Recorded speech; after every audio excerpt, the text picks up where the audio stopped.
part of the reason for picking this verse is because for like 3 weeks leading up to Nrsimha Chaturdasi, there was almost every single class was Prahlad's prayers and Prahlad's teachings and Prahlad and Prahlad and Prahlad. And Lord Nrsimhadev ripping Hiranyakashipu apart, and it's like, so who is Prahlad anyways? Or who was Prahlad Maharaj before he was Prahlad Maharaj? What was his life before he was Prahlad Maharaj? All I remember is while he was about to go to Krishna. While he was about to go to Krishna, he heard demon voices and thought of them instead of Krishna.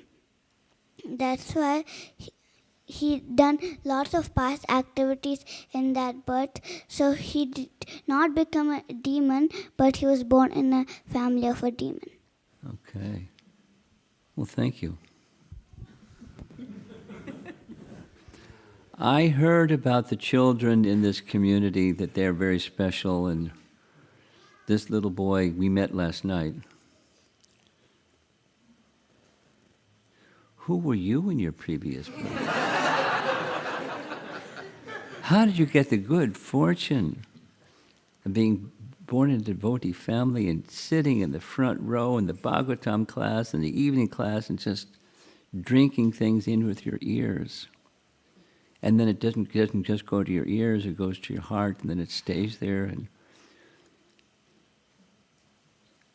it's 2 questions. Where were you before and where are you going? You don't have to answer it, it's okay. But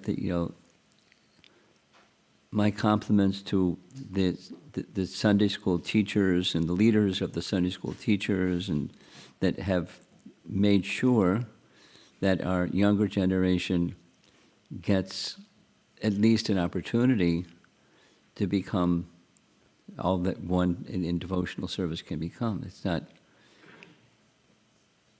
I was told this is an exceptional place, and I'm experiencing it. So,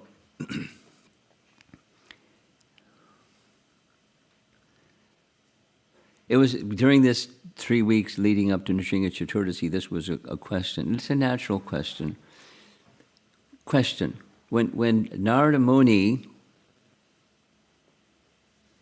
found Kayadu was being taken by the demigods, and they were going to keep this wife of Hiranyakashipu until the child was born, and then kill the child because he's Hiranyakashipu Jr. They don't want more Hiranyakashipus around. No. He's a great soul. So, if he was, before he heard from Narada Muni, he was a great soul. Who was he before he heard from Narada Muni? It's a natural question. Who was he in his previous life before he was born the son of Hiranyakashipu? Well, this is an answer. And there's many, that was one of the reasons for selecting the verse. Because some of you may know, some of you may not know, in Hari Bhakti Vilas, which is a book by Sanatan Goswami and Gopal Bhatta Goswami, authoritative description, it has a different explanation. You know what that different explanation is? Hari Bhakti Vilas quotes Brihan Nrsimha Purana, indicating Hiranyakashipu, Lord Nrsimhadev was asked by Prahlad just after Hiranyakashipu was killed. Just after Hiranyakashipu was, how did I become your devotee? Prahlad asked Lord Nrsimhadev.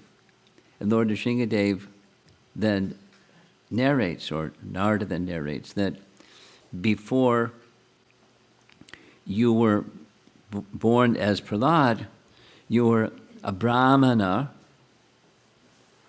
that wasn't behaving like a Brahmana. You didn't read any books. You didn't follow any standards. And you became corrupted. Your association was association with a prostitute. And you did things that men do when you associate with prostitutes. You were not a nice young man. But good fortune came. You got in an argument with the prostitute on Nishringa Chaturdasi. And you got angry and she got angry and you both fasted all night long. Unknowingly, you observed Nishringa Chaturdasi, Vrata. And as a result, she in her next life became an Apsara, and then after that Apsara life went back to Godhead, and you became Prahlad. And after this life, you're going back to Godhead. So here's a natural question, if you're thoughtful. Here's the thoughtful question. Wait a minute. Here's a few of them. Wait a minute. How Nishringa Chaturdasi comes as a result of Lord Nrsingadev's appearance. That's the Chaturdasi. He appears on the Chaturdasi, thus Nrsinga Chaturdasi. But before he appeared, this fallen Brahmin observed Nrsinga Chaturdasi before Nrsingadev appeared. Yes? That's a reasonable question. You understand the question? Okay. The answer is, before narrating this in Hari Bhakti Vilas, Sanatana Goswami makes reference to, didn't say where it's from, but I assume it's from the same source, that Nrsinga Chaturdasi Vrata is eternal. That means even before creation, what to speak of? Eternal. Even before Nrsingadev appears. It's a very special Vrata. So special days. And one can deduce, logically, there are many other wonderful, special occasions. So, that have potency in them. So, then comes the next question. Wait a minute. The Bhagavatam says this, and Brihan Nrsinga Purana says that. So if it's that, then how can it be this? And if it's this, how can it be that? That's a natural question. And then, hint, there's even more explanations from the same source. On different days of Brahma, sometimes and sometimes. And sometimes. So there's different days of Brahma, and with different days of Brahma, there's different pastimes. But this particular pastime in the Bhagavatam, I won't say, the Bhagavatam is the Supreme Court, the Amala Pramana, the topmost evidence. And so that's fine with us. And that there are others say other things, that other authorized literatures say other things. It's okay, because different days of Brahma. But we like the Bhagavatam, and so he came because he was sent. And specifically, he was sent to Lakshana. It's right in the first line. Britya, Lakshana Jigyasuhu, desiring to exhibit the symptoms, the lakshana of a pure devotee. So he exhibits the symptoms of the pure devotee and the teachings of a pure devotee, and everything about, he lived the life of a pure devotee. But included was becoming a pure devotee, because it's within the purport. You read the purport again carefully, and it's that the Nitya Siddha comes to teach the way of how to become a Nitya Siddha, or how to become a pure devotee, how to become a sadhaka siddha. So he appears as if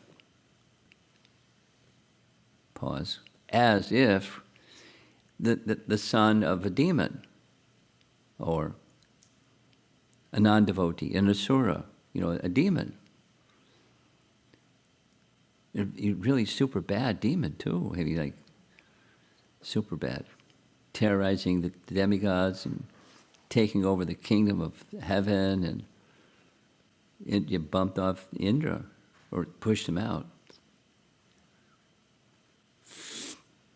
And wanting to kill his own son. He was a bad fellow. Super bad. And super opposed to Vishnu. That's it. The asura qualification. And lots of asuras floating around here and there. And they, the asuras don't like the suras. Some persons that are asuras don't like. So don't be surprised when people don't like. You're doing well when people don't like. We don't purposely agitate and get in their face, but you're doing well if people don't like. And then there's opposition, and the divine and demoniac business goes on. But then there's the antidote. The antidote is pure bhakti.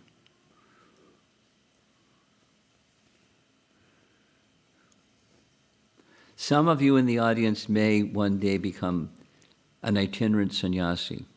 Well, let me tell you what it's like being an itinerant sannyasi. People ask all kinds of questions. And many of them are practical questions, like what do you do when da-da-da-da-da-da? The practical application. So what do you do when an asura confronts you and steps on your toe? Or et cetera, et cetera, et cetera.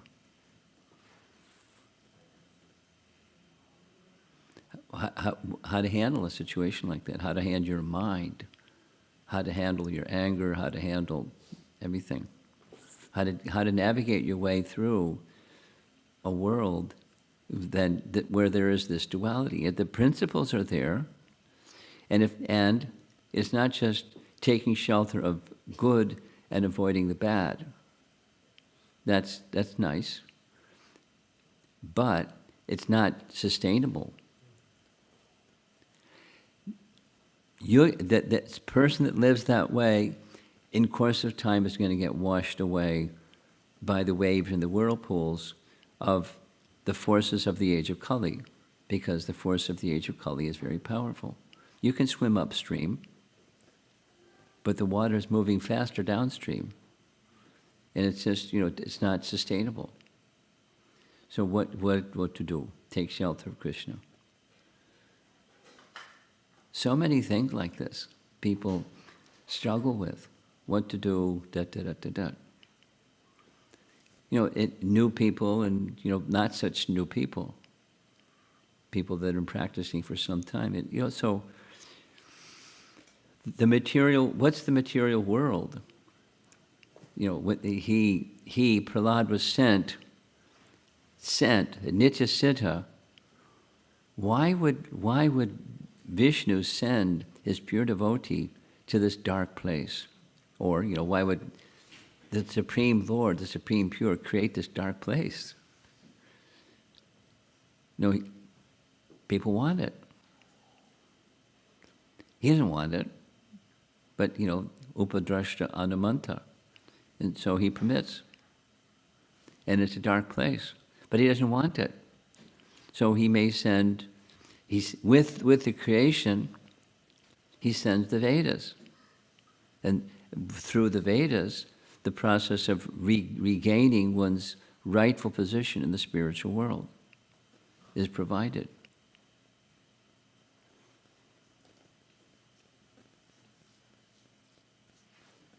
Gradual. Sometimes too gradual, and so gradual people get lost, and it's, especially in our present age. This becomes that, becomes something else, becomes unrecognizable. Although it's in the name of the Vedas, and it goes on. So it's not easy. Therefore, the process of pure devotional service is the teaching. It's right from the very beginning. Right from the very beginning of Prahlad's teachings. Pure devotional service. And he's teaching he's displaying the symptoms, the lakshana of a pure devotee. He says the same thing to his classmates. He says the same thing to Sunda and Marka. He says the same thing to his father. When he says the same thing to his father wants to kill him.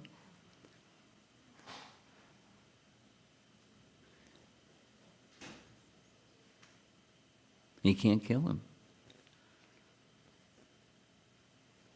So we're not Prahlad Maharaj, but he's displaying the symptoms of one who is like that. There's a very nice teaching. I can't remember, maybe Vaisheshika Prabhu, you remember where this comes from, but recently, twice, somebody sent me this little passage where Prabhupada was saying that Krishna asked him to come to the material world. And Prabhupada said, I replied to Krishna, I don't want to go to that place, it's too nasty. But when he understood that Krishna wanted him, he said, okay, I'll go. Did you recall where that's from, Vaisheshika Prabhu? I'll see if I can find it and send it to you, Vaish, and then you can circulate it to the others. But, whether Prabhupada he became or he was a Nityasiddha, whether Siddha is Siddha, but there's an expression from our founder Acharya that he was in the same category, the characteristics. And was he intimidated? He was thoughtful, and he was careful. It wasn't like in somebody's face, but at the same time, he didn't. Anybody knew where he was coming from. He didn't hold back. Time, place, circumstance, yes, but the absolute truth always, and fearlessly. And Krishna protected him despite obstacles and obstacles and obstacles. And more obstacles. And he always prevailed, despite the obstacles. So that's the lakshana, the characteristic of the symptoms of pure devotion. We from Bhagavad Gita and other scriptural sources, we can understand what the symptoms of a pure devotee are. There's different places. Question came up yesterday about, is it possible? It's certainly possible. What's the qualification that one needs? It's identified in Bhagavad Gita in several places. In the means and what the characteristics, the symptoms of one who has those characteristics. But Prahlad is living it and displaying it through his practical life. And therefore, it's so purifying.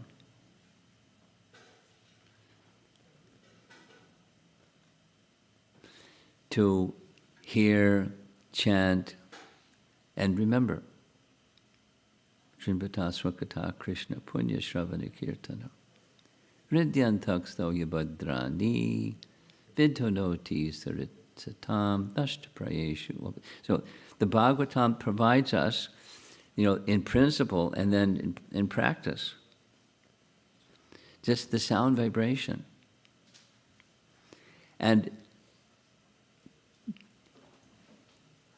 a phrase that Prabhupada often used, just try to understand or consider carefully. And something happens just by the sound vibration. Supposing someone doesn't understand the Sanskrit, chant the Sanskrit anyway, it's purifying. Supposing, sometimes Prabhupada would, depending upon the audience, he would lecture in Hindi. I remember one nice example. Pandal, Prabhupada, all the devotees are on the stage with Prabhupada, and seeing the audience, he started speaking in Hindi. And some devotees looked at each other and looked at each other, and they sat up. They were going to walk out. Prabhupada told them to sit down. Even if you don't understand. He knew that they didn't understand. Sit down. It's purifying just to hear the sound vibration.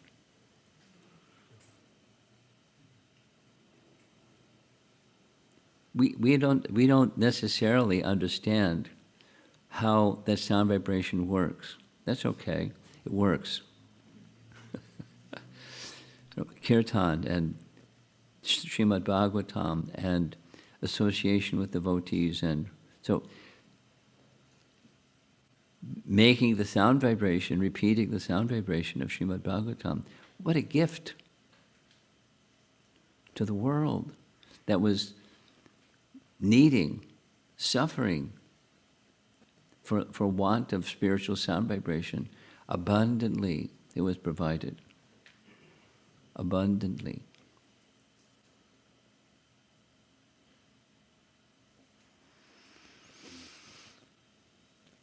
And one of the chief personalities, Prahlad Maharaj, teaching the way, the symptoms of, and the messages of.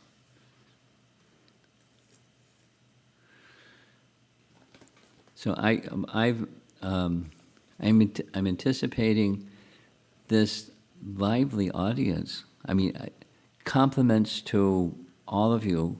So many persons coming, bright eyes, Saturday morning, attending the morning program, attending the morning Bhagavatam class.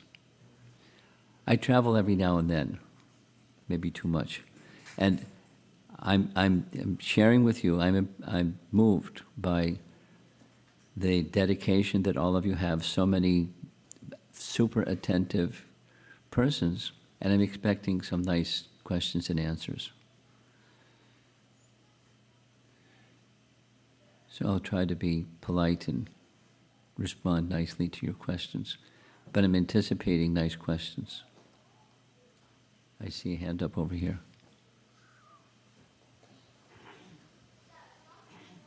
Now she's got 2 microphones. Thank you so much for the nice class, Maharaj. My question is, how do we assimilate what we hear? How do you what? How do we assimilate, like you were talking How do you about assimilate? How do you assimilate? Well, how do you assimilate your food? You put it in. And if your digestive system is good, you assimilate it. And you know exactly how that assimilation process works. You know, that's medical science. The spiritual science of how you assimilate the message, it's very simple.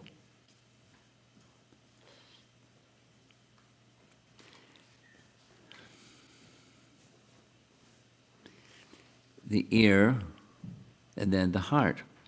And then once it's in the heart, it's just like chanting the Hare Krishna mantra. How do you assimilate the Hare Krishna mantra? You make the sound, you hear the sound. This is Rupa Goswami. And it enters into the courtyard of the heart. And the mind becomes stunned. The senses become inert. So that's Rupa Goswami. Just by the process of hearing, and as I said, that Prabhupada said, try to understand carefully. And then the assimilation process works. A demonstration of the assimilation process is working is behaviors conform to that message. You live your life according to the teachings. But, you know, there's the mode of service is always there because souls serve constitutionally, and that service directed toward the Supreme assists further in the assimilation process. But it's that the assimilation, how to, is by hearing and letting the message go into your heart. And just smile and watch the magic happen. Vaisheshika Prabhu. Thank you, Maharaj. Just wanted to give the etymology of the word, and it miraculously Which one? assimilate. The word comes from the Latin verb assimilare, which means to make similar or to become like. And the Latin breakdown is ad, a prefix meaning to or toward, often assimilated to as before certain consonants, and similis meaning similar. So assimilare literally means to make like or to become similar to. And this part caught my eye in the historical development. Originally used in context of biological or physical processes like digestion, Yeah.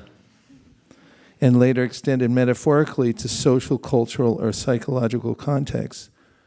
So when you said, how do you digest your food, it was spot on with the historical meaning of the word. Okay. But then her question, how do you assimilate these messages?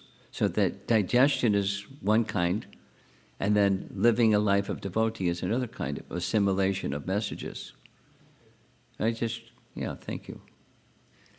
Digestion, and then exactly how it works is like exactly how, many times Prabhupada would say, we don't know how, when you eat, the ingredients of the food transform into blood, and the blood goes, the heart pumps it, and it's just metabolism is something that the body does. We don't have to figure out how the assimilation process works unless it's not working. Then you go to a doctor that understands the assimilation process. But the assimilation of these messages is hearing, and hearing, and is in such a manner that it goes to the heart. So what does that mean? It's so that it goes to the heart. That you live your life. There's this similarity. You live your life according to, from the heart means with the desire to please that from which the message has come, ultimately Krishna or the representatives of Krishna. You want to resemble or align yourself with them in the mood of service. Okay. You want to add something? I see your hand. Vaisheshika Prabhu, you got the microphone. It's a question. Ah. Why did Lord Chaitanya Mahaprabhu, when hearing from Gadadhar Pandit at Tota Gopinath, the Srimad Bhagavatam, especially like to hear Prahlad's pastimes, and why did Srila Bhaktisiddhanta Saraswati Thakur request his disciples to hear that entire pastime 108 times? Oh, I don't know why the 108. If that's what you're asking. I read it in the Bhaktisiddhanta Vaibhav, but the main point is not the number. I'm asking why they emphasized it so much.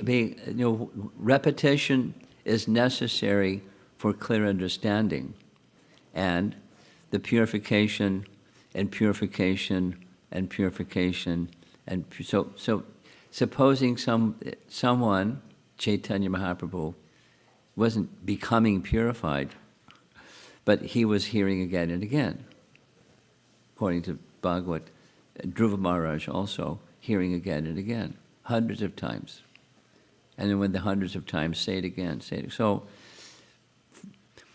in the beginning, the hearing again and again, repetition it's a sadhana. Supposing someone is no longer at the sadhana stage, they're at the sadhya stage, they hear again and again because they're relishing the taste. And it's not just, like eating, and you taste something and, okay, next. But eating and eating and eating, you never get indigestion from hearing. There's no, the stage of relishing transcendental topics are without satiation. You never get to the point where you're saying, thank you, but that's enough. Food is like that. That's okay, thank you. But transcendental topics is never enough. So, and what's the never enough feature? The why question you're asking. Because of the tasting through the hearing process, tasting the topics of transcendence, and specifically here, the topics of pure devotion. And it doesn't say that he liked to hear from Gadadhar Pandit, certain sections of the 10th Canto Bhagavatam. It says he wanted to hear pure devotion because it's the basis and foundation of pure devotion.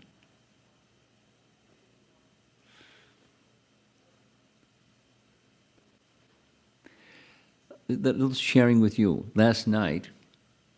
The topic I chose last night was Krishna's killing of the Aghasura demon. And the basis of that topic was Krishna became perplexed when the cowherd boys and calves entered into the mouth of Aghasura when he didn't want it. His Satya Sankalpa Shakti went to sleep. And instead the cowherd boys entered the mouth of Aghasura. And then Krishna became perplexed. So we had that nice discussion.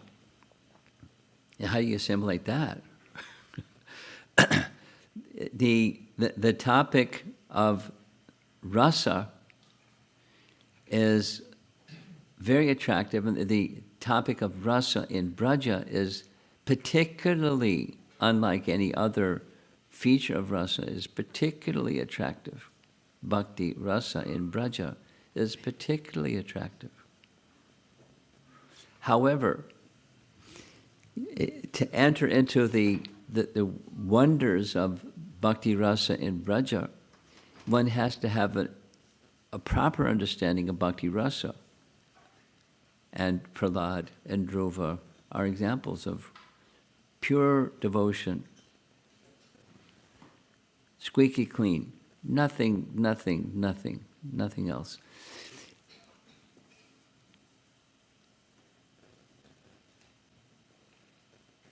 Here's a detail. A detail is at the end of this, the verse is from chapter 10. At the end of chapter 9, the very last verse in the end of chapter 9, Lord Nrsingadev said, at the end of the prayers, in chapter 9 is prayers, Lord Nrsingadev said, "You please me very much, please take benediction." Prahlad says, "Wait a minute. Don't tempt me in this way, please." And the concluding remark in the last verse of that chapter 9, the commentary explains that there's a certain language in the verse. Although Prahlad had some affinity, he didn't want it. Being embodied, there's affinity, but he didn't want it. And that was the tempting. So I don't want it.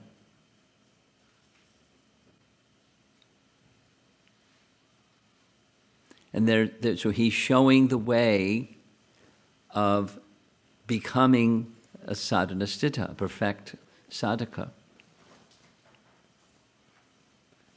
It's nice. You follow? You got a puzzled look. Yeah, puzzled. I'll say it again, slowly. Prahlad is a Nitya Siddha. And Prahlad was teaching the way of becoming a sadhana siddha from the position of a Nitya Siddha. So we're neither. But teaching the way, the characteristics of. So the characteristic of becoming a sadhana siddha is, although there may be some attraction, I don't want it.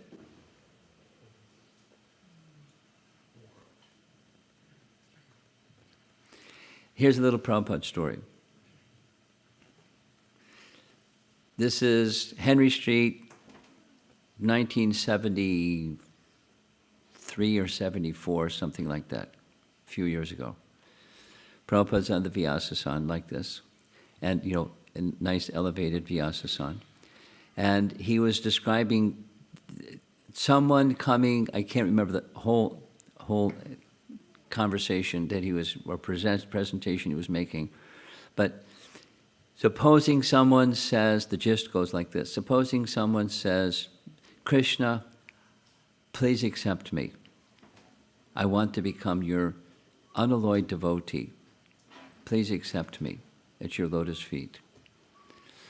Then Prabhupada gave two options. Krishna may say, if you speak to Krishna like that, Krishna may say, oh, you want me? What about a little sense gratification? And then Prabhupada raised his arm and said, no. Looking the other way, no, I only want you. Maybe he wants me. What about a little opulence? No, I don't want the, because that's exactly what Prahlad said to Lord Nrsingadev. I saw my father, he had everything. He just raised his eyebrows, and the demigods, they trembled in fear. Like that, it was gone. Please don't tempt me. No. So then Krishna may say, this is now back to Prabhupada, Krishna may say, oh, he really wants me. Let me give myself to him. So that's the Krishna examining our sincerity, which is what Nrsingadev is doing with Prahlad Maharaj. No, he's a Nityasiddha, teaching the way of becoming a sadhana siddha. It's a lens at least to look at what Prahlad Maharaj is doing, the characteristics of pure devotion. Whether it's nitya or sadhana, it's pure devotion. And the pure devotion devotee, whether nitya or sadhana siddha, they're making a choice. The same choices, the same options are there for embodied souls. Okay, there's other examples, but there's a few hands up. You decide.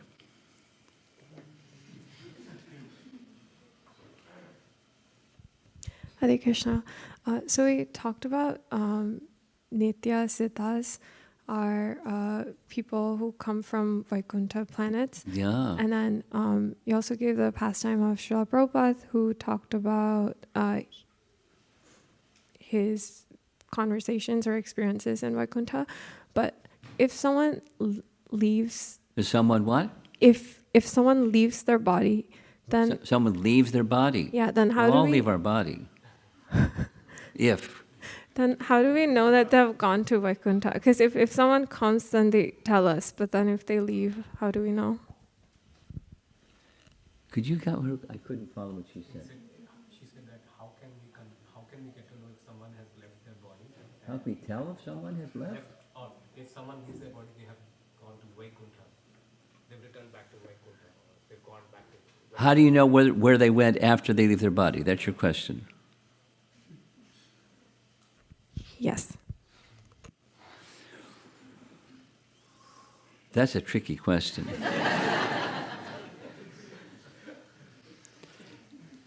Lakshana, characteristics.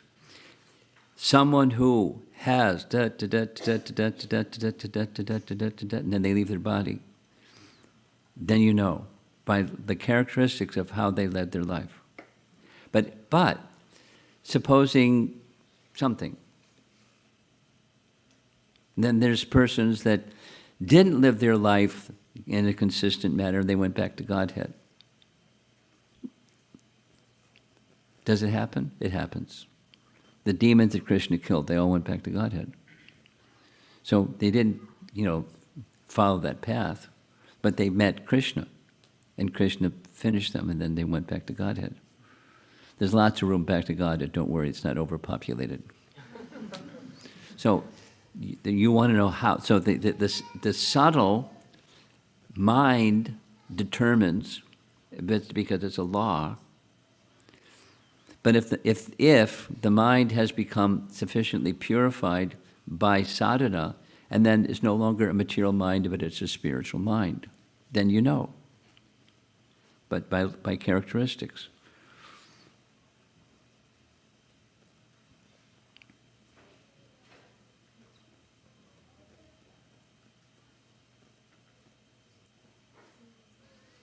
That was a very interesting question. Okay, thank you. Yes. And the bell's going to ring at 9 o'clock, right? No. No, you have till 9:30. Really? Yes, Maharaj. And if you want to go longer, we'll stay. Oh. I mean, yeah. I was on a different clock. I ended in a time. Okay. Hare Krishna Maharaj. Who's got the phone? Or the microphone? There we go. Hare Krishna Maharaj, thank you for the class. In the purport, in the last sentence says, a pure devotee therefore is a practical example for all living entities, including Lord Brahma. Yeah. So I have this question that Brahma is also counted as one of the Mahajans when we have the list of 12 Mahajans. Not only that, he's the head of our sampradaya. So, I mean, many times we see that Brahma is compared to any insignificant living being, and at the same time we see that he is a pure devotee, a Mahajan. So how do we understand this?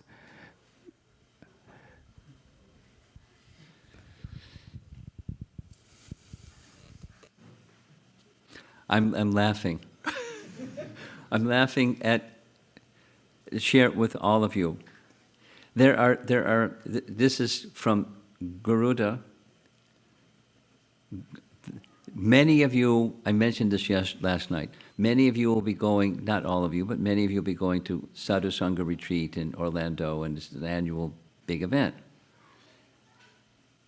I'm not going there. I'm going to Gita Nagari, and Garuda and I will be together presenting the topic of Krishna's Braja Leela in Gita Nagari. And he's really funny, and he's really bright. And I'm really looking forward to just being with him, what to speak of what he's going to say and the whole experience. But he was explaining, in response to your question, he was explaining there are subtle things that those who are refined can understand, and those that are not refined cannot understand. And he gave the example of what he calls the head wobble. You know that one. The first time I saw that one, I thought, that's a no. But the head wobble, this is Garuda. The head wobble can mean no, but it can also mean yes. Or it can also mean yes and no. Then he had a list like 7 other things of what the head wobble can mean, and it was like he's really funny, and and it's a subtle, a sophisticated person. They understand. They don't have. You have to say it. You don't have to say anything. It's just one of these. So I was giving you one of these. Sorry for the humor.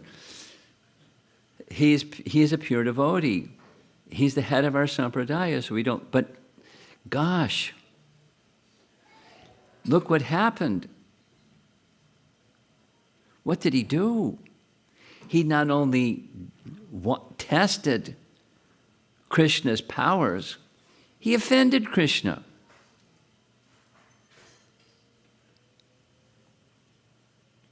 Now, how can a pure devotee offend Krishna? How can they do something like interrupt Krishna's path? They're having lunch. He not only interrupted their lunch, but he took away the cowherd voice of the caste to see what's Krishna going to do. That's offense. But he's a pure devotee, so he did what he did so that a pastime could be enacted for the next 1 year that Krishna wanted to fulfill the desires of the mothers and the cows for a whole year. But it was an offense. And he said nice prayers and, celebrated prayers. Celebrated prayers. One of those prayers is a prayer that Chaitanya Mahaprabhu accepted when Ramananda Roy said, this is the goal of life. It's Brahma's prayers, one of his prayers. So, that's how we understand. He's acting under Krishna's indication, but he's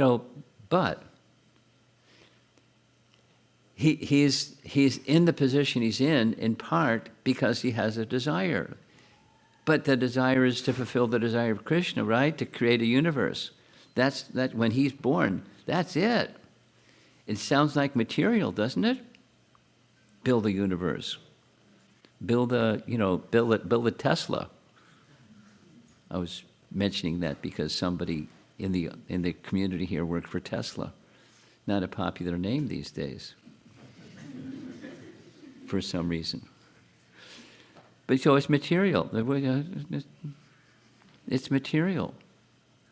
So he's building a universe. It's material, and to understand. But Garbhodakshai Vishnu wants it, so he gives him, the ingredients, the intelligence, the determination, the inspiration, the Shakti, Shrishti Shakti. But it's not in the spiritual world. He's not one of the cowherd boys. He's observing the cowherd boys from his vimana, from his swan carrier.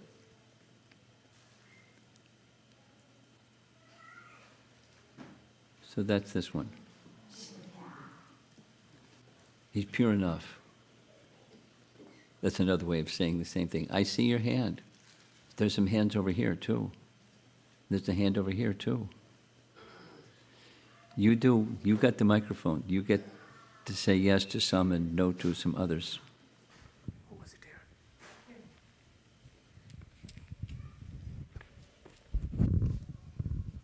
Hare Krishna Maharaj, please accept my humble obeisances. Thank you for all the wonderful descriptions. So the description of Nitya Siddhas as those who come to teach. Speak slowly. Okay. When I'm hard of hearing. Okay. It happens when you get older. Speak slowly. So the description of Nitya Siddhas as those who come to this world to teach by example got me thinking, and I guess my question is also twofold. So are Nitya Siddhas aware that they are Nitya Siddhas? Oh. And also... there's Nitya Siddhas. So how can they be not Nitya Siddhas? He look at what he's doing. He's saying, you sent me to teach the way. So does he know? And go back in time. Did he know? He's a Nitya Siddha. He's a Nitya Siddha. Next. And so that also got me thinking, can Nitya Siddhas also teach indirectly by example? Because Of course. it reminded me of how Krishna willed Arjuna, if my understanding is not mistaken, to become confused so that he could divulge the... Yeah. Fantastic. Next. There's so many hands up, so raise your hand if you want to ask a question. She's been very determined. She's already got a microphone, too. Thank you, Maharaj, for your presence. My question is how to get the conviction that Prahlad Maharaj had, that Krishna will protect me no matter, especially when it comes to other people in your life. In case of Prahlad, he even was convinced that his father was a very good father because... No, he didn't say the good father. He wanted him to be liberated, but he wasn't a good father. Yeah. Careful. Okay, thank you. I heard that he actually believed that his father wants to get him out of the material life and therefore he wants to kill him. But I was thinking, like, how do we... I never heard that one before. Okay. I don't know thank where you. you're hearing from to hear that one, but I never heard it before. Okay, thank you. How do we How get do you that become? conviction? Yeah. So there are different answers. You know, sadhu sangha is an answer, and mahat sevam dwaram ahor vimuktes. You know that verse? 5, 5, 2. It's Rishabh Dev speaking to his sons, and he tells them, be like this, don't be like that. Don't be like an animal. Be a elevated person. And how do you become elevated person, which is your question? Mahat sevam dwaram, gate, entryway into, is not just Mahat seva is very specific. Sadhu sangha may think like it just come and hang out, but sevam is not just hang out. Mahat sevam dwaram ahor vimuktes. You know, the material contamination is taken away by serving the mahats. And then the next verse says, who's the mahat? So if that's 5, 5, 3, you have a homework assignment. Okay. Hare Krishna Maharaj.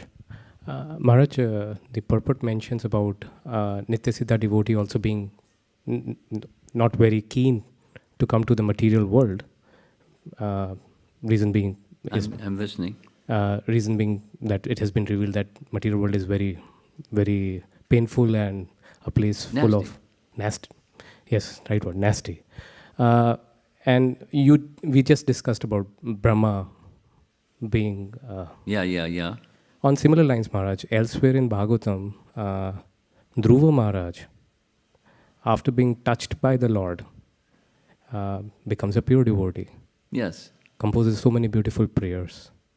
And then, in a momentary flash, he ends up killing more than what is required of yakshas for taking a revenge on the part of his brother who was killed by those yakshas. Right. So, and of course he stops because Yes, he Brahma tells him enough and he stops. Just boom, he stops. He stops.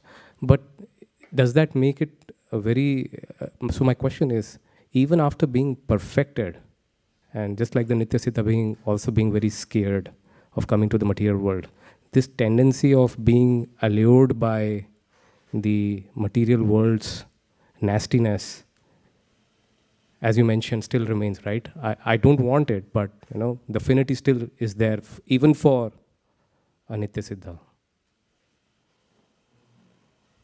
Your question is very similar to what Brahma did or Arjuna did. That is becoming the siddha is siddha, whether sadhana or nitya siddha. Siddha is siddha. So now he's sadhana siddha very clearly in Dhruva's case, sadhana siddha, but he's siddha. Certified siddha. And then he does this bad thing. So, is it possible for someone who's a siddha to do a bad thing? Only if and only if it is induced by the personality of Godhead, by super soul, to do something, to do anything. Now, it's been a while since I've studied that pastime. I'm sure, triple sure, that there's commentary on the question you're asking. So I'm not speaking explicitly from commentary on how is it possible for a siddha to do what he did.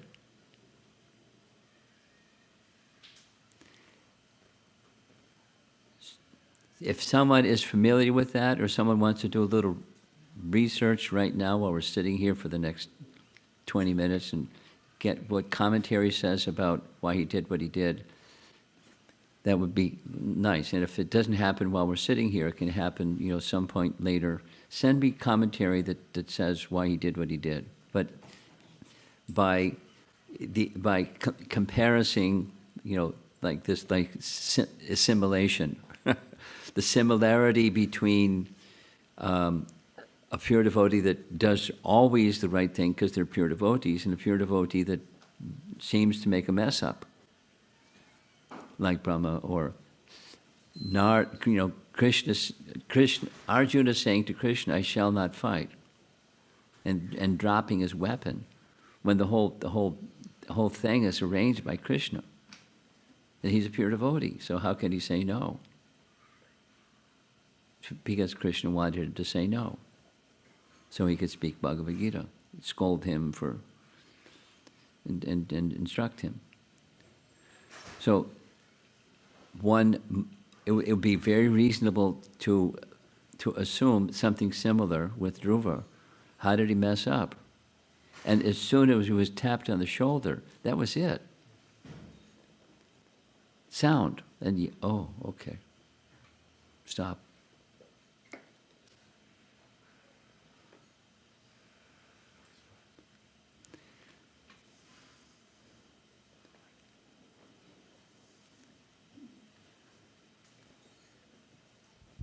Hare Krishna Maharaj, please accept my humble obeisances. Thank you for coming down here and giving us your mercy. I had a quick question. So I'm pondering over the situation of jivas being Tatastha Shakti. They get allured both by Maya and also by Krishna, possibility. But because they're qualitatively same as Krishna, Because who is? The jiva? the jiva, Okay. therefore technically Krishna should also have the exact same nature. Krishna should have done what?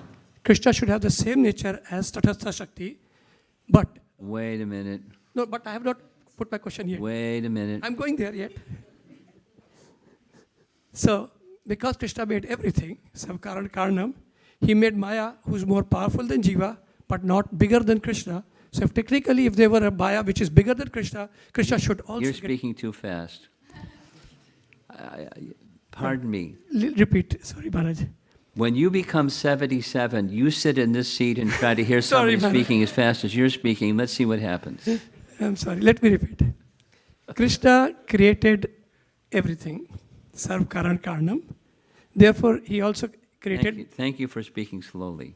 Sorry. Try it again. I'm sorry. I'm interrupting you.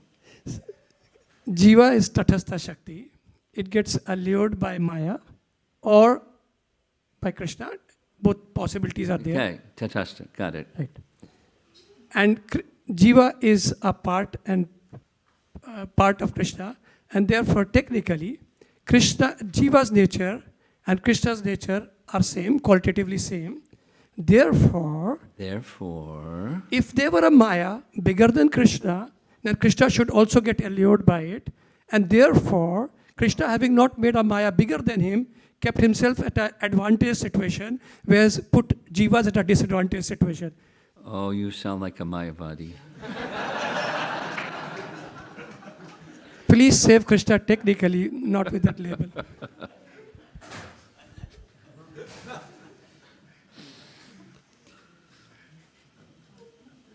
Qualitative but not quantitative. Now, qualitative in the transcendental sense, last night, were you there for last night? You were somewhere else last night. Okay. Krishna become bewildered.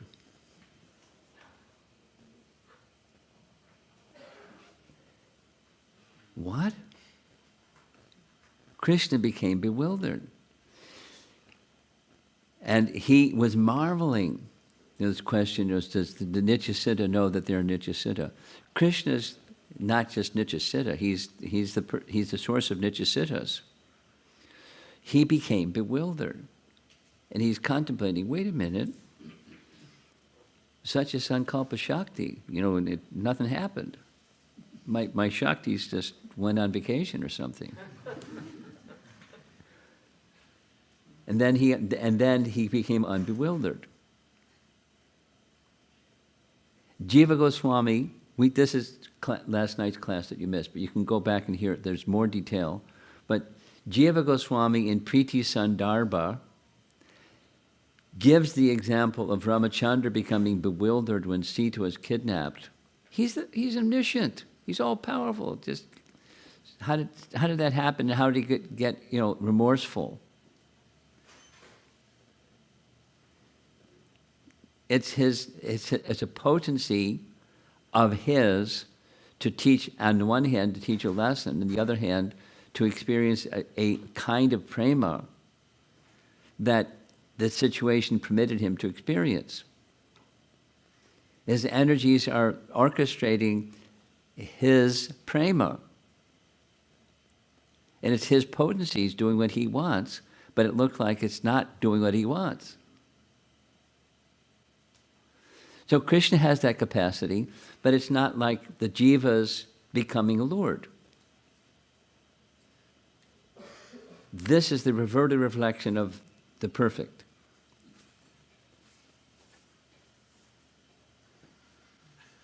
It's not all one. Go ahead. You're gonna do it again. Go ahead.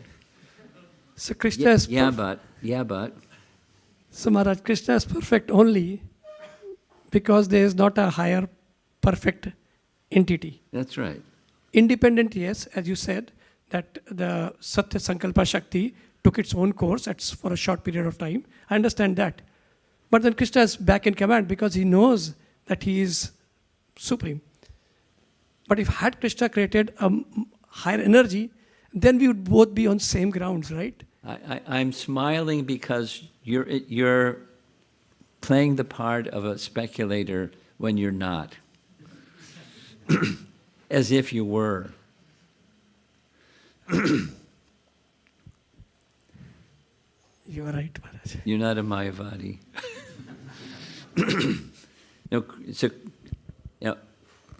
A person that goes down the path that you're trying to take us on, that's where they live. They live in the world of speculation, and that's not you. You're having fun playing with a concept, but the personality of Godhead is all perfect. So just go there, and then from that lens, look at from the lens of the all-perfect Supreme. He's enjoying. And he's enjoying pastimes.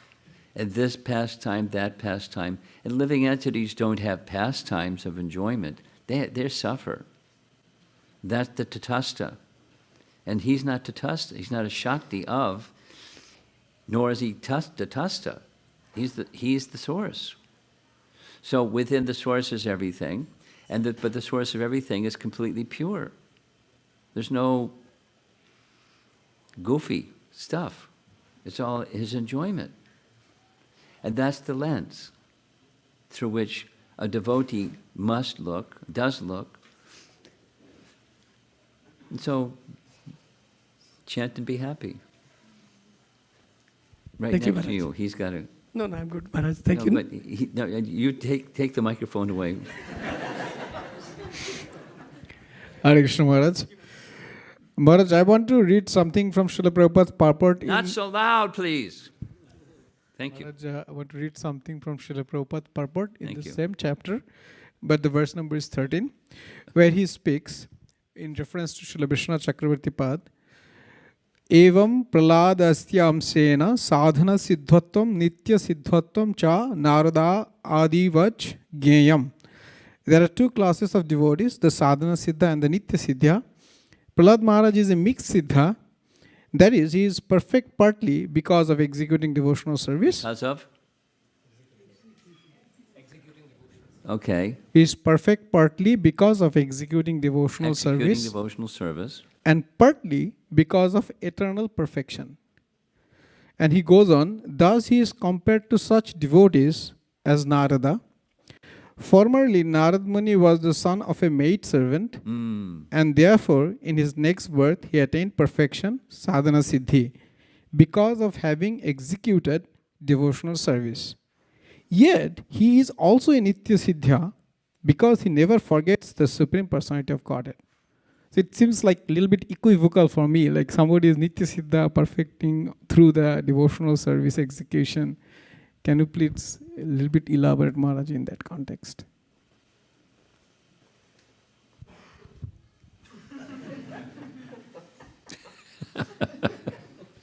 That's my answer. We discussed this yesterday evening, and the example was the explanation of the question is like yes, different, but it's similar. Over here, this, and over there, that. So how do we reconcile this and that? And one answer to this kind of question is a perfected soul. The assumption is, the statement is, Prabhupada was a pure devotee. So we're not questioning, is he a pure devotee? We're questioning, over here he says this, and over there he says that.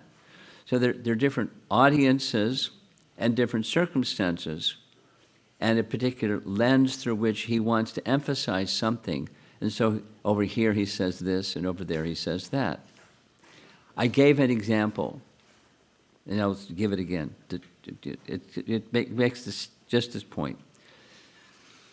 I've been reading Guru Das's memoirs, and for many years, in many circumstances, he served Prabhupada. So once in London, so Prabhupada was asking a question: how does one know that Krishna exists? And there were different questions, and some persons offered this question, that this answer, that answer. Prabhupada said, through Scripture, this declaration of Scripture is, Krishna is the Supreme Personality of Godhead. So for that pramana, that's how we know. That's the means of knowing something, pramana, epistemology. Then later, a few years later, Prabhupada asked the same question, and no,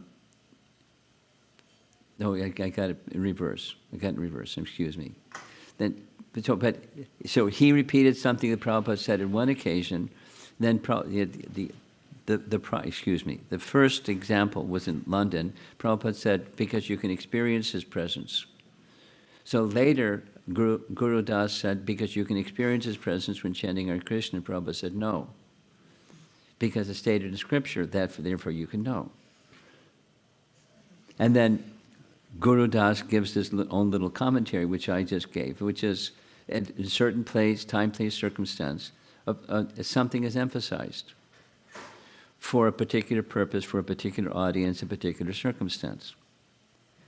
And this doesn't match that, and that doesn't match this, and so what's going on? Not like which one is right, but why is this going on? Different audience, different circumstance, different purpose to be accomplished. And that can be in his speaking, or it can be in his Bhaktivedanta purports, where he writes this and he writes that, according to different circumstance. The question was from Krishna book, chapter 2. That was this younger devotee asking this question. And over here he says this, and over there he says that, so what's going on? Yeah, Maharaj, sorry, I just want to add another thing. In Bhakti Rasamrita Sindhu also, Sri Rupa Goswami said like the 9 types of bhakti, Sri Vishnu Smarane, Parikshita Bhavad Vyasaki Kirtane, Prahlada Smarane. So he says that these personalities got perfection through these processes of bhakti. It seems like he's telling, by remembering Krishna, he got perfection. That was his sadhana. So I got confused that how he is also treated as a Nitya Siddha and also sadhana siddha at the same time. So that's my... Well, that's answered in this morning's purport, and that is the Nitya Siddha can display, this is how you become a sadhana siddha from the position of a Nitya Siddha. And then you can look at it with this lens, look at it with that lens, And it depends which lens, and depends on your audience. The purpose that you wish to accomplish as the Acharya. And they're both right. They're both not, either one is not right. They're both right. Just how the lens through which you look at the same situation. Thank you, Maharaj. Okay. Look at this, it's 9:26.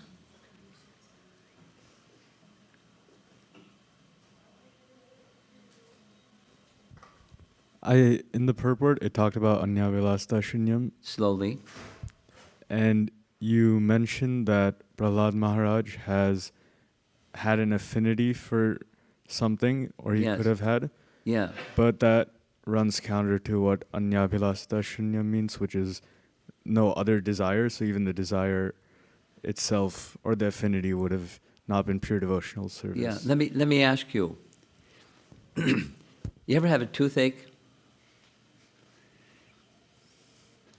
Prabhupada had a toothache, and he was aware, this is a Prabhupada story, he had not had a toothache, but he had an abscess. Abscess means so badly infected his whole cheek swelled. And they wanted Prabhupada to go to a dentist. And he said, no, just give me some cloves. This is from Hari Sori.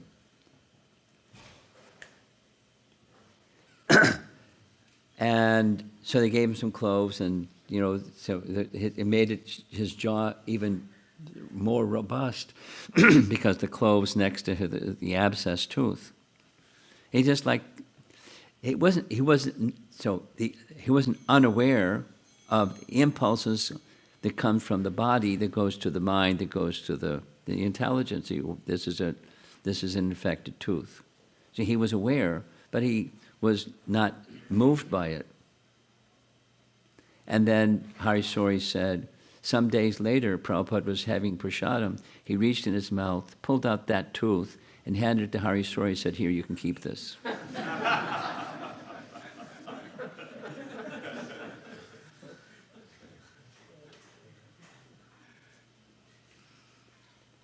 So the person that's in pure devotion, it's not like they're unaware of what's going on out there. Within their body, within their mind, they're aware of what's going on. But the bhakti is so strong, they're protected by that bhakti. And that's one of the things that comes in this Canto 7, Chapter 10. Lord Nrsingadev says, I want you to become the next replacement for your father, Hiranyakashipu. You become the king of the demons. And he not only says, and accept the opulence, he says, enjoy the opulence. But you'll be protected. Knowing that he was going to be aware and, residual, whatever it is, because you're embodied. When you have a toothache, you know it. Someone didn't have to tell you. You can tell them. So, you get the idea? Being situated in transcendence doesn't mean you're unaware of what's going on. You're unaware of what's going on. You're not attracted to it, but you're aware of what's going on. And then you know what to do. Krishna, Krishna. I mean, that's the Sankirtan movement of Chaitanya Mahaprabhu. What to do about a little sharing, and it's now 9:30. In interacting with new people, they like that you, especially when you have discussion sessions like this and interactive sessions, because that's one of the ways of teaching these days, they start to come out with stuff. And they start venting when they go down the path of stuff, and then they get angry, or they get something. They get to become an activist of one type or another. And it's like, whoa, they emotionally lose it. They're just like, they lose track of what their circumstances, and they just get caught up in this emotion. And what do you do? chant Hare Krishna. But you have to give them that answer in such a way that it doesn't just bounce. It's like, well, you silly people. But supposing there's an anti-war rally or something, we go and chant Hare Krishna. And there are going to be people that see we're chanting Hare Krishna at an anti-war rally. You useless people, carry one of these banners, and get into it. Anti-war, please. And you're just chanting Hare Krishna. But why is that? Why is it we do that? Why do people have that? Why is there war and anti-war? Why is there this and that it's opposite? The world of duality. So what to do when people are caught up in the world, causes. There's so many causes because there's so many problems. What to do? Doesn't mean you don't do anything, but chant Hare Krishna, but, distribute prasadam and chant Hare Krishna. And give teachings that teach people how to extricate themselves from duality of material existence. It has to be done tactfully and, thoughtfully and with empathy and all those nice things. But that's the solution. There's a transcendental solution to all problems, Krishna consciousness. I'm going to end. Srila Prabhupada ki jai.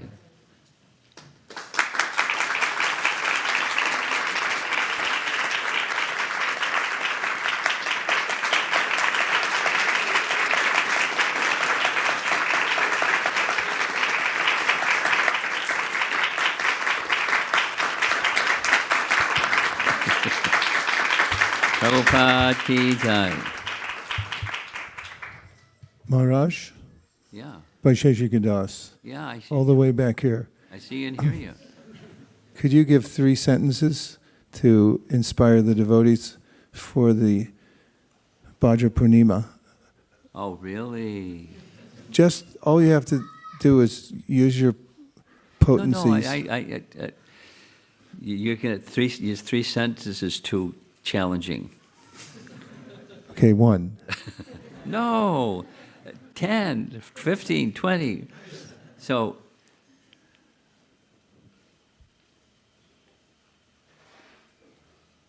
here's a Bhaktisiddhanta saying I like very much.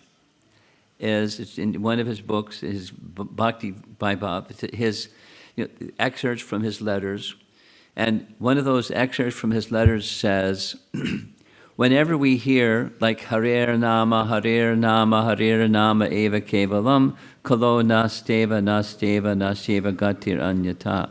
When you hear Harer Nama, it includes the other process of bhakti. It's not a standalone. We don't worship Krishna alone. We worship Krishna with Radha. And therefore, when you hear Harer Nama, you should understand it's also Bhagavad Katha or Krishna Katha. It's implicit, although explicit, it's Harer Nama, because they go together. You don't have one without the other. You don't have the other without the one. They go together. And this is our opportunity to give the Bhagavad Katha, of course, Bhagavad Gita, but Srimad Bhagavatam. And Srimad Bhagavatam. It's in this age of Kali, it is the light for this age of darkness. The light of the Bhagavad.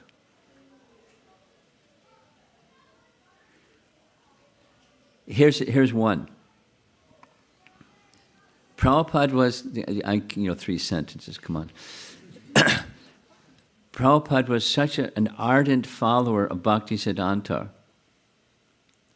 that when Bhaktisiddhanta wanted some of his sannyasis at the expense of the rest of the Gaudiya Math to go to England, go to the English-speaking parts of the world, it got delayed and got delayed and got delayed because he was waiting for the book. What was the book? Sri Krishna Chaitanya. Professor Sanyal hadn't finished it yet. It wasn't available for them to carry with them on the way to go to England.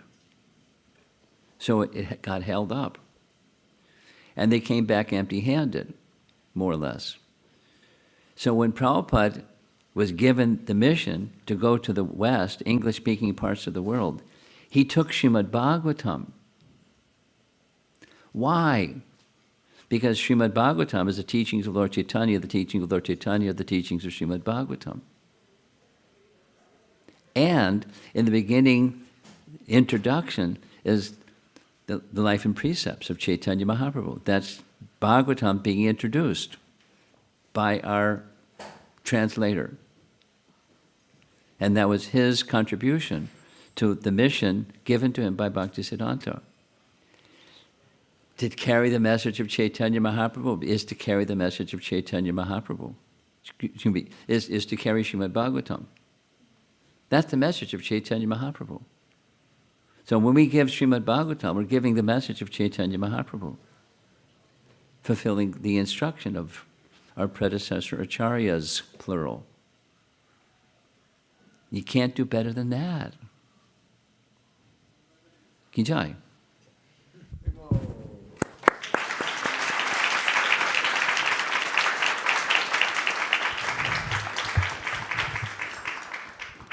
Thank you very much, Maharaj, for coming here to ISV. We pray that you may keep us in your orbit and come back again and again. And thank you for inspiring us for Bhadra Purnima and for your example of nonstop preaching. I can't go anywhere on social media without seeing your next class. We don't know how you do it except for its spiritual energy. And we're deeply grateful for your example everywhere you go, for holding forth on behalf of Srila Prabhupada and the Sampradaya. Thank you. Hare Krishna.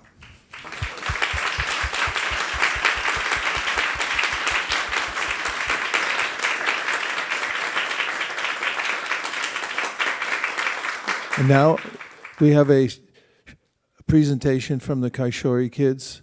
We're going to give Krishna Katha, and we'll hand it over to Risheshwari Leela. Hare Krishna. Please make a seat for Maharaj back here if you'd like to stay and watch.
So we'll continue with the morning presentation with Arna presenting today. And actually, I think in some way it'll address your question, Prabhu, about Dhruva Maharaj that was asked earlier in Maharaj's class. So this presentation is actually the 15th chapter of the book Dhruva by His Grace Gaurang Darshan Prabhu. And actually it is exactly at the point, Prabhu, that your question arose about Dhruva Maharaj killing the yakshas incessantly without any reason and being stopped by Swayambhava Manu. So there is a conflict. What is the right thing inside Dhruva's heart? So we'll have Arna present and talk about it.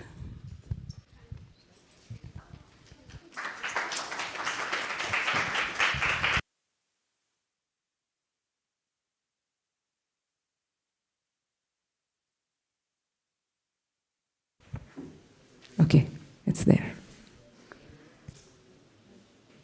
Mataji, mic.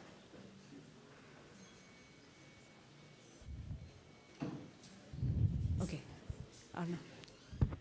Hare Krishna. Today I will be speaking about the 15th chapter from the book Dhruva, written by Gauranga Darshan Das, Conflict Resolution in Mature Circles. The conflict.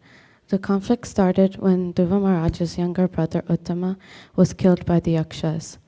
Dhruva Maharaj was outraged and he started killing the Yakshas ruthlessly. Inner conflict. Attachment leads to anger.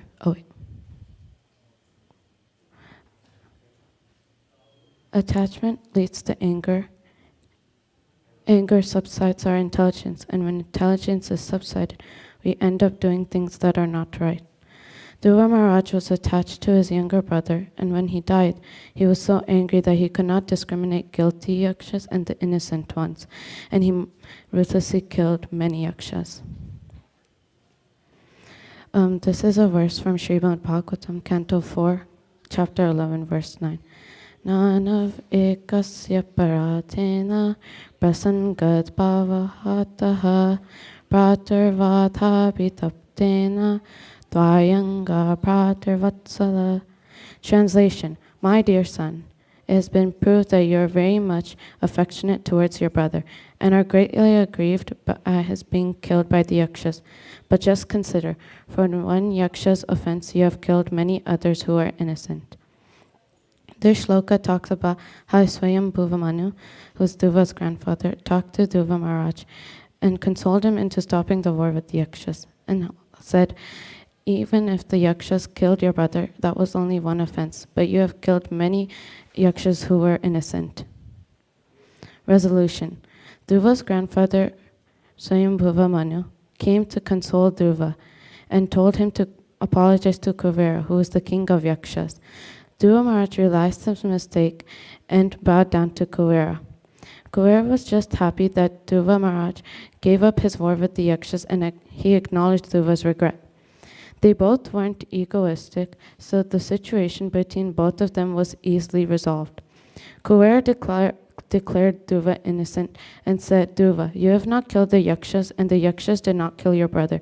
It is because of the ultimate cause of birth and death, and is the eternal time factor, a feature of the Supreme Lord. Kuvera basically said that even if you are destined to die, you will undoubtedly encounter death no matter what, but the soul can never die or be killed. Kuvera told Dhruva to ask for any boon.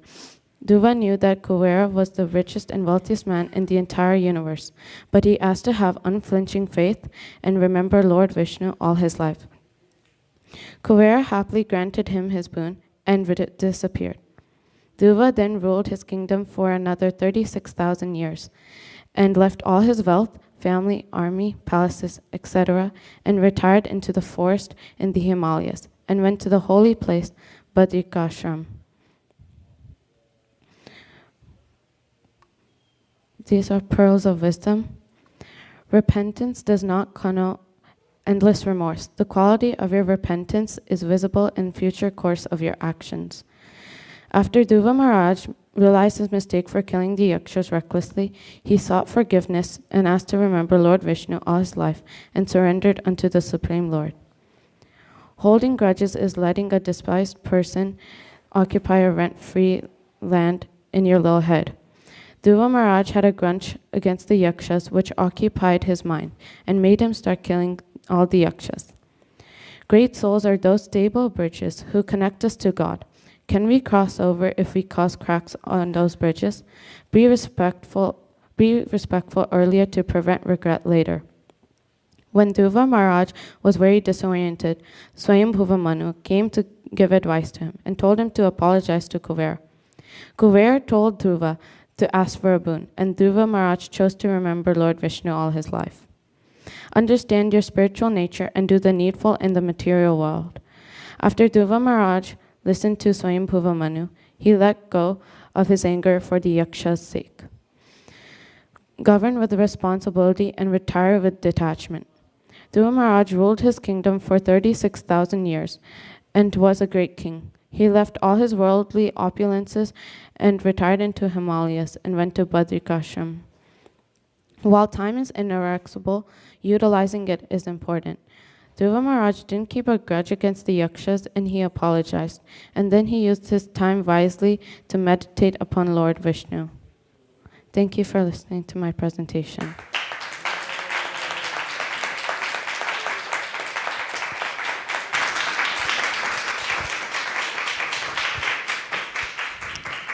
Are there any questions, comments, or reflections from the audience?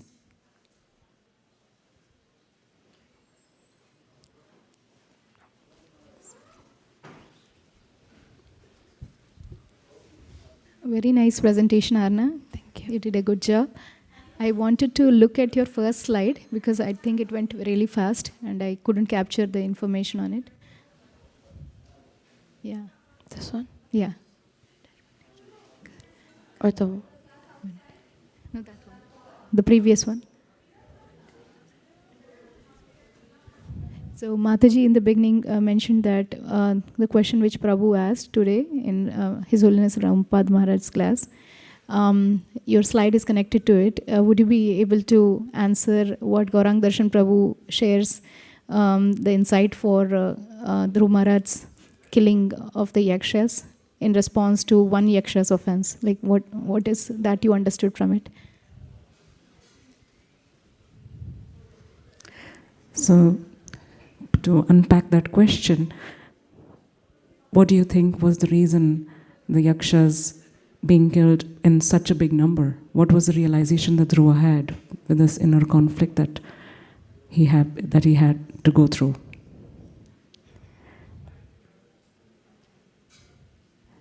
Prabhu. Hare Krishna.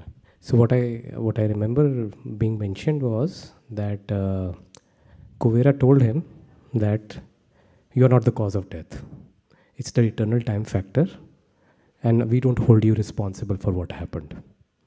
So that, of course, we cannot use that to blindly apply on what we do, but in the context of Dhruva, because he's a pure devotee, that is how we have to reconcile. So Shastra's praman is that only.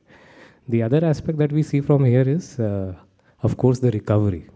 So the lesson that we have from here is that a pure devotee is very open to feedback. At no point of time he thinks he is independent. So that is very clear, that the moment Swayambhuva Manu told him, stop, and nothing in his heart. So he was doing his duty, and in the course of duty, he just, it happens, when you're doing something and in that particular period, so many other things, so many other living beings had to just be liberated, because being killed by Krishna or by being killed by a pure devotee of the Lord is equivalent. So all these yakshas were ultimately benefited only. So there is no harm in their being killed by him. But again, this is only in reference to Dhruva. This cannot be applied to us, and not here, definitely, not in this world.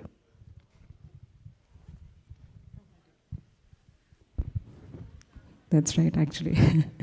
I also was amazed that you asked this question and it was answered through that slide.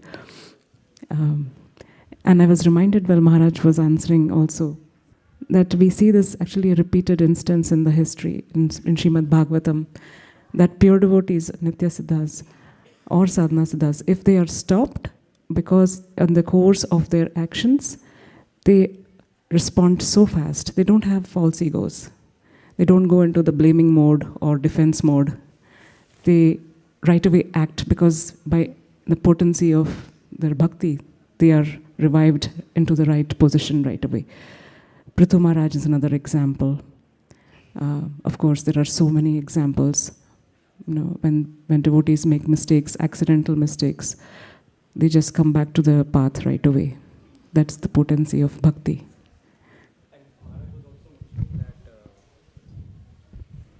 Sorry, Mataji. Maharaj was also mentioning that all auspiciousness comes by such actions of pure devotees. So that's what I was trying to understand. What was the auspiciousness behind it? Because when Brahma did that, he became a part of fulfilling the desires of all Vrajavasis. When Arjuna did that, he become responsible for the message of Bhagavad Gita. So something big has to happen. When these devotees even do so-called mistakes, it is for the benefit of the large world. We have to see from that level. So I was just contemplating what was happening here.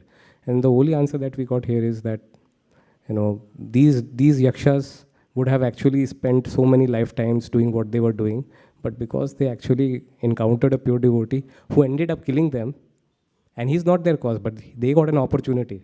Recently, I was hearing one pastime that I don't know how clear it is, but some devotees had agyat sukritis of being killed by Shaligram Silas in their previous life for some reason, and they became devotees in the next life. And in fact, they became the parents of Kalki Avatar.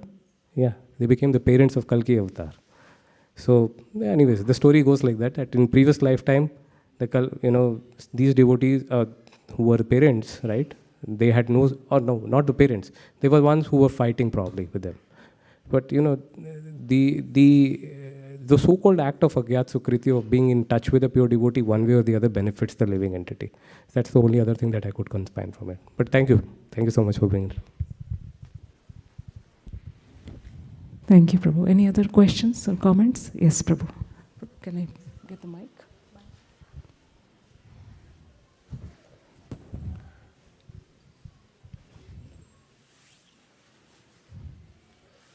Hare Krishna.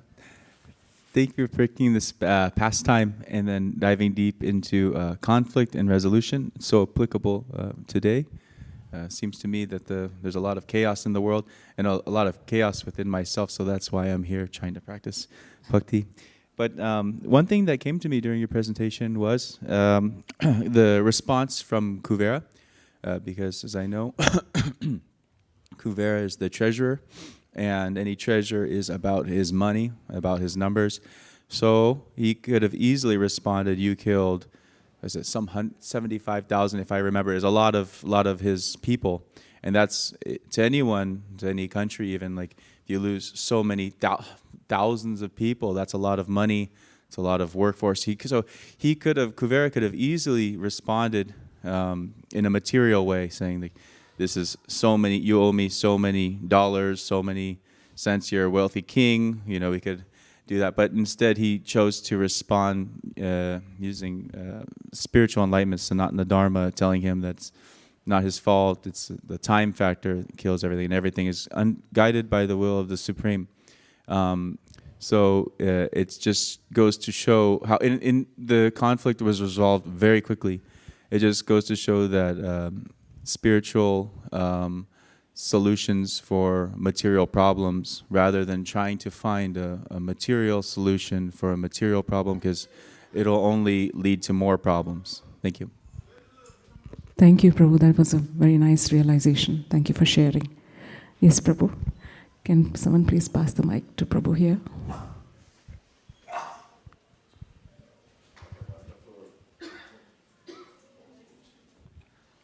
I really appreciate Maharaj was telling that this center has something very intellectually you're all bringing up.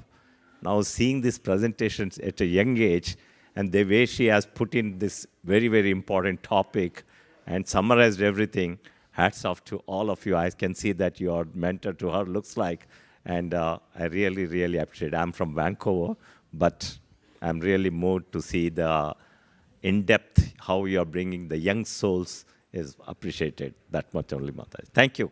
All the best. Hare Krishna. Thank you for blessings. Anyone else has any comments or questions? Yes, Prabhu. Yeah, Hare Krishna, Arna. Yeah, nice presentation. You nicely explained the very difficult, subtle point, which I had this question for a long time. Yeah, like no one is the reason. Actually, the time factor is the reason for everything. But still, he got attached to his brother. That's why he went ahead for the massacre. But again, when they came, the Brahma and the Kuvera came, he immediately understood the mistake that he did. So you have nicely explained with the visualization and with the key points. Thank you. Thank you. Thank you for that appreciation. I think it means a lot to Arna. She's put in a lot of effort, actually, for the last 2 weeks, working on this presentation. So thank you so much, Arna. It means a lot that everybody is able to appreciate, and also for your hard work, there is a direct reciprocation by the devotees. So I think it's a very blessed moment, and I hope that we can continue serving the devotees in this way. And to Srila Prabhupada for his wonderful books and purports explaining to us many subtle details of spiritual life and how it applies to our material life. We are always so entrenched in the material side of things. So this uplifts us and brings us to the reality. So thank you, Arna, for all your hard work.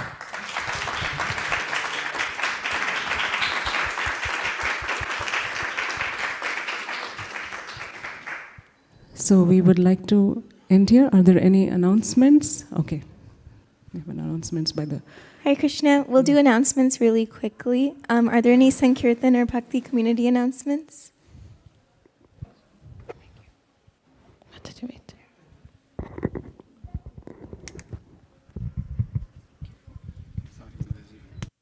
Hare Krishna.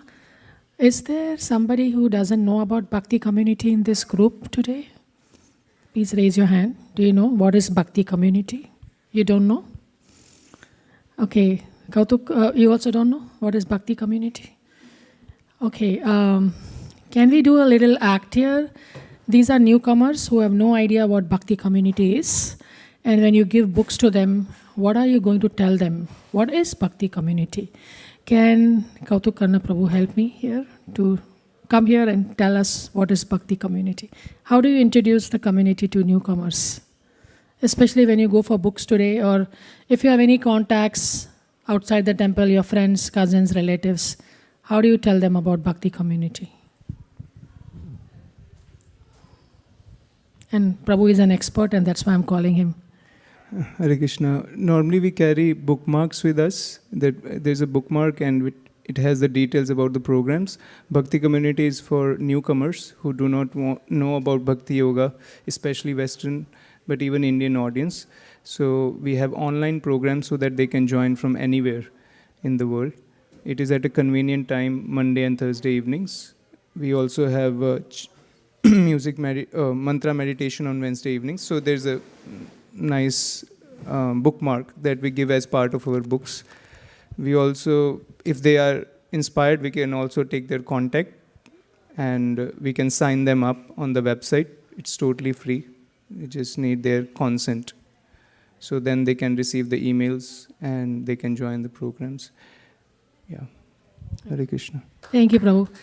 Yeah, for those of you in the room who do not know what is Bhakti Community, just go to bhakticommunity.com and just sign up, and you will start receiving program notifications.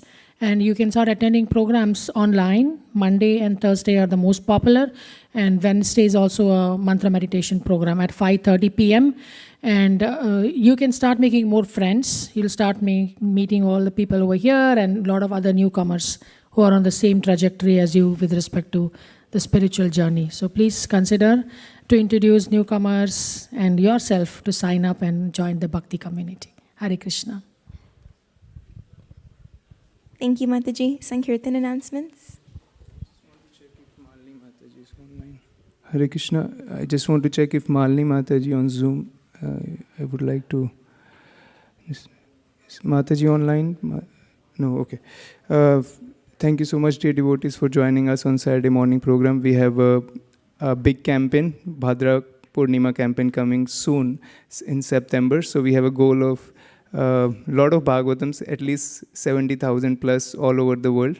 So if you know anybody who would like a set of Srimad Bhagavatam, please contact us, reach out to them. We would like to offer them a set. Also, we have many Western Sankirtan spots to go to. There are teams going to Santa Cruz downtown. If you like to go to Santa Cruz, it's a very nice place, mode of goodness. Adinath Krishna Prabhu is taking a team to Santa Cruz. Then another team is going to Berkeley, Himalayan Fair. It's a nice street fair where there is music and food. So Vaishnav Toshni Prabhu is going to take a team there if you like to join. in Berkeley. Another team is going to Livermore Festival. It's a Livermore downtown. It's a huge festival. 100,000 plus people are expected over 2 days, Saturday and Sunday.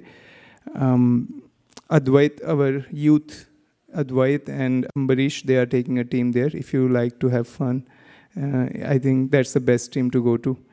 And then we have a Pleasant Hill Art and Wine Festival. I would like to go there, and we have Suvarn Bindu Prabhu joining us and Krishna Sakha Prabhu. If you like to come with us, please let us know. I would like to tell a story from the past week. We went to New Living Expo, and we displayed Srimad Bhagavatam. We also took a copy of Brihad Bhagavatamrita. So we met a devotee who was a disciple who is practicing for many decades, and he already had a set of Srimad Bhagavatam, so he bought a set of Brihad Bhagavatam. So it is always nice to carry these different varieties of books. We also met another lady who was from Bengal. She loved to take Chaitanya Charitamrit, and she immediately bought it and donated for the set. So our duty is to display these books, and Krishna arranges these devotees to come and accept them. So please come and participate. You can come for any amount of time, or you can even call your friends and family, and we can ship the set anywhere in the world. Thank you so much, dear devotees. Hare Krishna.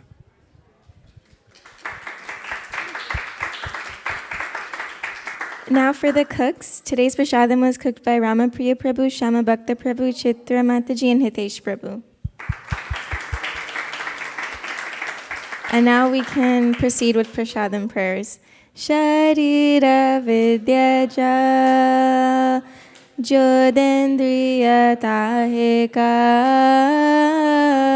Jive Phile Vishaya Sagore Dharmade Jivayati Lobamoi Sudurmati Take Jita Katina Samsare Krishna Barodoyamoy Hori Bari Jivajay Saprasadana Dilobhai Seyanamrita Pao Radha Krishna Gunagao Premidako Shri Chaitanya Nidai Premidako Shri Chaitanya Nidai Mahaprasade Govinda